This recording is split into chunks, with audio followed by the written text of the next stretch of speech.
اب کتنے آرام سے فتویٰ لگا دیتے ہیں. امام ابو حنیفہ کہتے ہیں کہ 2.5 سال تک ماں بچے کو دودھ پلا سکتی ہے، حالانکہ قرآن میں لکھا ہے والوالدات یرضعن اولادہن حولین کاملین، مائیں اپنے بچوں کو مکمل 2 سال تک دودھ پلائیں گی. تو یہ جماعت المسلمین والے بڑے آرام سے فتویٰ لگا دیتے ہیں. یار دیکھو امام حنیفہ نے قرآن کی اس آیت کے خلاف فتویٰ دیا ہے. تو ایک عامی آدمی کہتا ہے یار اگر ان کو یہ اتنی موٹی آیت بھی معلوم نہیں تھی تو وہ ابو حنیفہ کیسے ہو گئے پھر وہ؟ تو حقیقت یہ کہ جب آپ اسی آیت میں جاتے ہیں نا تو آپ کو اندازہ ہو جائے گا کہ یہ جو آپ اتنے آرام سے اس آیت کی روشنی میں فتویٰ دے دیتے ہو نا کہ 2 سال ہے، تو آپ سے آیت کو سمجھنے میں غلطی ہو سکتی ہے.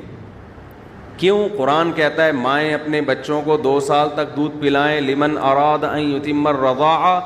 آگے قرآن کہتا ہے فَإِنْ أَرَادَا فِصَالًا، فا آتا ہے کسی چیز کے بعد جب کوئی کام ہوتا ہے اس کو بیان کرنے کے لیے فا. فَإِنْ أَرَادَا، پس اگر میاں بیوی دونوں آپس کی رضامندی سے چھڑوانا چاہیں تو قرآن 2 سال کے بعد چھڑوانے کا آپشن دے رہا ہے. اگر 2 سال کے بعد پلانا حرام ہوتا تو قرآن آپشن دیتا کہ اس کے بعد چھڑوانا چاہو. لیکن آپ ان یوٹیوبیوں سے پوچھ لیں، ان کو یہ نہیں پتا ہوگا.